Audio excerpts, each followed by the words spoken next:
welcome back. It's Lorraine and today we're here finally with my 2016 beauty favorites. I've been meaning to do this for the past 2 weeks and either I was sick, lost my voice, had some family stuff going on, like life just kept getting in my way. I had no time to film. So I'm so sorry I haven't been able to keep up with my regular posting schedule. I'm hoping to get back to it like now. So hopping into it because it's getting later and later into January and we're going to have January favorites soon.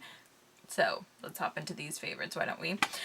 I have pretty much everything that I found myself reaching for over and over and over, or a bunch of new discoveries that I fell in love with last year as well. So these are just the things that really stood out for me. Drugstore, high-end, it's a pretty good combo here. And I don't have, you know, things for every category. I don't have a perfume. I'm sure I will skip some areas, but for the most part, I think I have everything covered. So hopping into it, in no particular order, I do want to mention my favorite liners from last year. So first off, for the waterline, I was loving this one from ColourPop. It's called Frill. I know it was limited edition. I'm so sad about it because I won't be able to replace this thing, but I wore this lavendery silver in my waterline so much. It's just brightening. It adds a little pop of color without being too crazy. It just really opens up your eyes. I loved this thing so much. Thankfully, I still have plenty, but I'm really sad about this being limited edition because I would really like to buy backups on that. Should have paid more attention. But loved that one. And I also discovered the Wet n Wild Felt Tip eyeliner. Now this one is in brown. I'm all out of the black ones, but honestly guys, I went through at least a good 4 of these over the year. Like I went through these like crazy. They're like $4.99 at CVS and Walgreens. They're so good, so pigmented, super long lasting. They don't flake or budge. You could do thicker lines. You could do like super thin lines. I love this thing. The felt tip is perfect. I love it, and this brown is deep enough that you could almost pull it off as black. I mean, look how deep that is. But yeah, all out of the black ones, and I will be repurchasing because these were just like my like discovery when it comes to liner. I struggle with my liner. Still not perfect today. I did bring a double wing today because I messed up. One was going up, one was going straight, so I was like, we'll just add the equivalent like this and fix it. So yeah, I am by no means perfect with liner, and this just makes it much easier. So I highly recommend these. They're so nice. Oh, also, I've noticed I have a tendency to say I highly recommend stuff, so if I say that too much this video, I apologize. I'm gonna try not to. Okay, moving along. So since we're on the liner kick, let's go ahead and do lip liners. I have to give it to one brand in particular. I fell in love with their formula this past year, and it is Essence. They are so affordable, so creamy, so pigmented. They last really well. I'm wearing honey, what is this, honey berry on my lips right now with an Urban Decay lipstick, and I freaking love the combo. I can wear them by themselves. I can wear them under a lipstick, underneath a lip gloss. They're just amazing.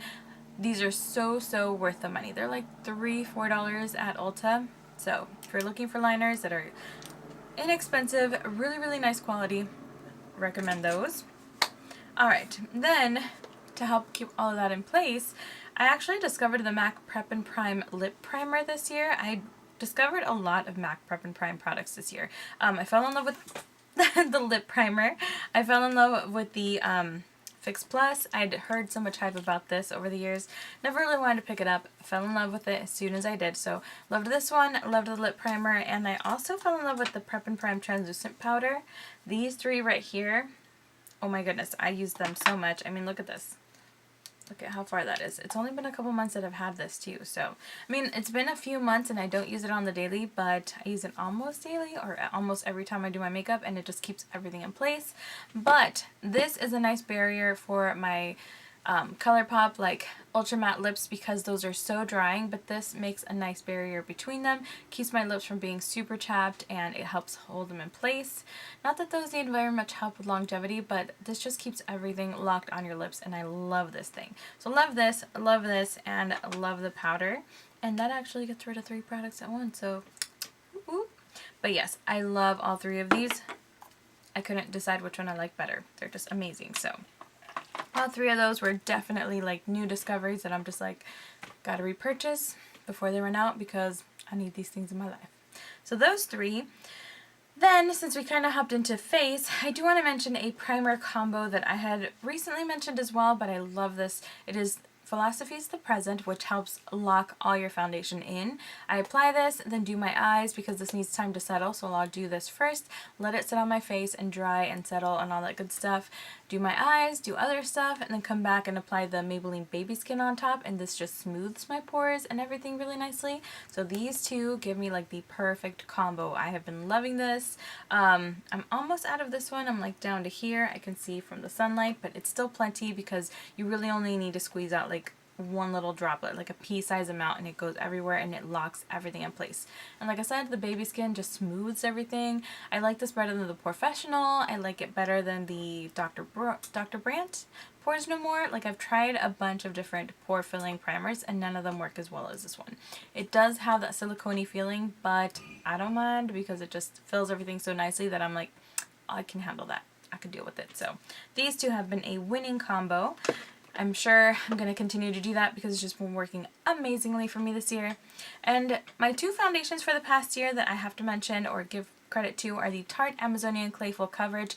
This one I used all of last summer and it held up so well in the super hot, dry Southern California heat. It was dry and then it was sticky and then it was just weird and it lasted forever, but this, through it all, just held up really nicely, stayed on my face, didn't get too cakey or heavy or weird. I do recommend using a damp sponge to apply it, not a brush, because that's when it gets cakey and heavy. So when you just use a brush, the sponge just kind of helps everything like settle a little bit better. I hope I'm not going too fast. But anyways, this works really, really nicely. Winning combo. It doesn't matter if it's a Real Techniques or Beauty Blender or any other dupe. As long as you use a sponge on this, it really helps the formula a lot. So these two were amazing for the summertime. But since summer is over and it's getting drier and my skin, I don't feel like I need that level of coverage, you would say. I've actually been using the Naked Skin from Urban Decay. This one came out, I want to say like 2 years ago or so. I'm in the shade 3.0 and I'm like down to the middle right now. Like, I have used so much over the past few months. Like, this had lasted me like a year and a half, but over the past few months I have like been seeing it progress like lower and lower and lower. This is like my everyday foundation. I'm wearing it now. It's not too heavy, not too full coverage, and it doesn't get cakey, doesn't like sweat off. It just stays so nicely. I think this, with the combo that I've been doing with my primer, has just been working miracles. I love the way my skin's looking. I love the way that my foundation is staying in place all day. Lasts through like a 9-hour shift at work with no problems. So love this stuff. This is like my everyday foundation now. Haven't really wanted to reach for anything else unless it's a special occasion. I'll use my NARS, but for the most part, Urban Decay is where it's at right now. So had to mention that because, like I said, I'd had it for like a year, hadn't really reached for it, and then this past few months I've just been like all over that thing. Like, that's the only thing I wanted to use. So top two foundations for sure. Then, since we're kind of along those lines, I did already mention one of the tools that I fell in love with, the Real Techniques sponge. Everyone knows how amazing this is. I also had a couple beauty blenders this past year and those were amazing. Of course, they're like the OG originals. But I do want to give a shout out to a couple of brush brands. So the first one is from the Icing. I specifically love these large buffing brushes for buffing in foundation or like cream products. They're so nice, super dense, super well packaged. They don't shed, they don't give me any problems. They're nice and, like I said, nice and dense and bouncy. They're super soft and they just blend everything like a dream. So I love these ones from the Icing. I also fell in love with Luxie brushes. These ones I picked up through BoxyCharm and oh my goodness, you guys, they're so good.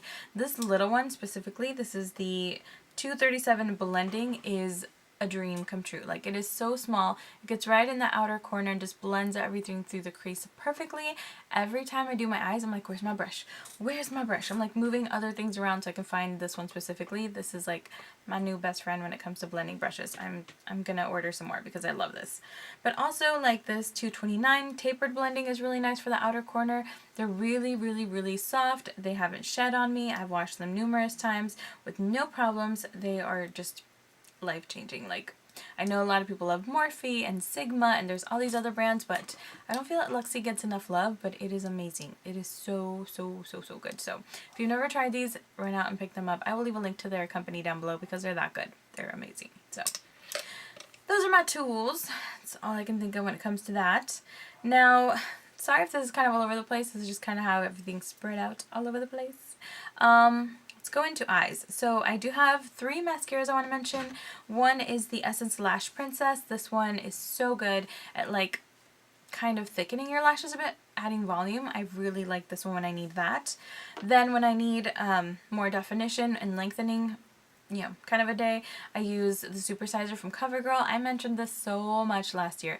I had it in the Star Wars little casing for the longest time. I had like 5 or 6 of those, I want to say, at least 4 or 5. Like, I'm not exaggerating. I went through at least 4 of those babies, if not 5 of them. And I finally had to switch to the regular packaging because I kept having to toss them out. I was using them all the time.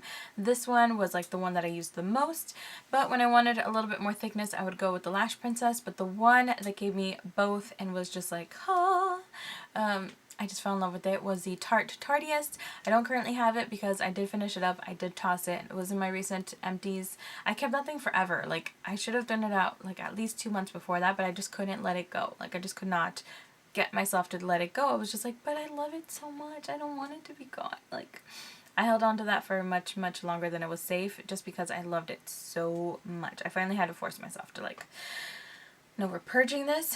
It's gonna get you an eye infection. You don't need an eye. Like, I was like talking myself into throwing it in the actual trash bag. So I was like, goodbye. Like, it was a little dramatic, but I loved that thing so much. So those 3 were my top mascaras. For my brows, you guys know I'm not huge into brows. I've never tried the Instagram brows and stuff because it's just not my deal. I was known as caterpillar brows in high school. Like, my brows have always been like, my problem is clearing them out and not so much like filling them in. So I don't do very much, but I have been using the L'Oreal, this is, I want to say like the Brow Stylist little kit. Honestly, I have purchased other things over the year, but this is the one I keep going back to, specifically the powder. Love this thing. I used the little spoolie in here. It's just the best thing I found last year to fill in my brows. And to hold them in place, the Brow Gal Brow Gel. I know a lot of people don't like this because it does get crunchy, you can feel it, but it's like hairspray for your brows, and that's exactly what I need my brows like to do with their thing and go all over the place. This just locks them into place, so I don't care if they're kind of crunchy. It's not like you can see it. So, and if you can, I don't care. It holds them in place. That's all I care about. So, loved this thing. Then, since we're on eyes, my NARS Pro Prime. Holy Grail for a few years now. Love this thing. Concealer wise, I actually used the LA Girl Pro Conceal for most of last year. This is in porcelain. This was my holy grail for months and months and months. I want to say like the majority of last year. But then, I want to say like late October, early November, I finally managed to track down the Tarte Shape Tape, and I was like, oh, it's going to be all hype. I know I'm going to have to return it soon. But no, it was worth the hype. This is so good. I'm wearing it right now. It doesn't crease. It's not too heavy. It doesn't get cakey under your eyes. It doesn't dry your eyes out. It doesn't make, it covers your, like, I don't really get dark circles, but it does cover it when I am super tired. So this just is a miracle worker. It really is worth the hype, and I hate to say that because I hate hype, but it's that good, y'all. Like, it really is. It really is worth it. Which is a shame because it's hard to find. So if you do find it, girl, pick it up. Now for eyeshadows, I actually just want to mention one because this was my favorite thing of all of last year, and this is ColourPop's Valley Girl. Came out last year, I want to say, during the holidays in a kit. I picked up 2 of the kits because I fell in love with this so hard with the first one I got that I was like, I need a backup. So I bought a whole freaking kit just to get this one eyeshadow, and I do not regret that at all. This is my OG. I hit pan in this one. Hopefully the other one hasn't dried out because I haven't touched it, because I've been using this one just like non-stop. It has so much product in these eyeshadows, guys. You're not going to go through them quickly.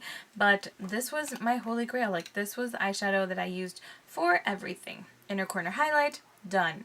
Like, all over the lid, done. I used it today on my inner corner. It's just the most beautiful thing I've ever run into, to be perfectly honest. And that's the only eyeshadow I'm going to mention because it's the only one that I'm like completely head over heels in love with. So yes, that was the eyeshadow of the year for me. And I do have one cream shadow that I want to give a shout out to because these are new, and finally Revlon got on the bandwagon of the cream pots, but these are so good. Specifically these matte ones I like better than the like shimmery ones. They have way more pigmentation and color payoff. I want to say this is a shade Espresso. It's number 720. I mentioned this before. It's beautiful. I can do like just a quick pat this all over my eye, kind of quick easy smoky eye, or I can use it as a base for other shades. It's just super practical, super handy, and I love it. So had to mention that one. And last but not least, I do want to mention the NYX Pigments and Glitters because these I used so much this last year. This one I just picked up, I'm not going to lie. This is Crystal. It's what I'm wearing on my eyes today. I have a Get Ready With Me coming up very soon with this. But I used quite a few of their pigments and I really, really love them. They're so good. They're not super messy because they have like small little, just like 3 little holes at the top to let the product out. You can just tap it into the lid, apply it all over. This one is in Diamond, which is a gorgeous like silvery shade, and this one here is Brighten Up, and this could actually almost pass as a dupe for Valley Girl, which is kind of sad but kind of a relief because when I finish Valley Girl I will have more. It's just a little bit more yellow, whereas Valley Girl is more of a vanilla, but if I use this one on top of a white, then it definitely looks a lot more like Valley Girl. It just kind of balances it out, so let me just go ahead and show you guys. See how that's kind of a yellowy golden instead of like an orange tone? I guess it's not that much of a dupe, but I thought it looked like it. Maybe it's just the packaging that's fooling me. But anyways, love these ones. And last but not least, I do want to give one brand a shout out when it comes to lips because they're pretty much all that I used. Even management at work is like, don't you ever use other brands? And I'm like, not really, actually. It has been all about my ColourPop this past year. The Ultra Mattes are like my favorite because they stay so much longer, but the Ultra Satins are really nice. I actually haven't tried the Ultra Glossy. I'm not really a glossy person anymore. I used to love glosses and now I'm just kind of like, nope. I prefer my matte lips. They last way longer. They stay all day. I don't really have to touch them up. The deeper shades, I do prefer to remove them completely when I'm going to eat, and then I'll just reapply before going back, you know, go back out or finishing my meal because it's just easier to keep it from like budging. Sometimes it'll get on your chin if you're not careful with that, but other than that minor flaw, I think these are amazing. I think they really were the best lip products of the last year. In second place, I would give it to Ofra. Their liquid lipsticks are really nice, and then the Sephora cream lip stains were also really good. Those are not nearly as drying as ColourPop. So if you want something that's not as drying but will stay just as long, try the Sephora cream lip stains. They just released a bunch of shades, and they are also freaking amazing. So I think that's finally it, guys. I know this was kind of a long video. I apologize, but there was a full year to get through, and I honestly feel like I might have left some products out, but these are the ones that just really, really, really stood out to me that I know that I picked up time and time and time and again all of last year. So I hope you enjoyed this. Let me know what some of your holy grails were in the comments down below. Don't forget to click the like button if you did enjoy it, and to subscribe so you can stick around for more videos, and thank you so much for watching. I hope you have a great day, and I will see you in the next one.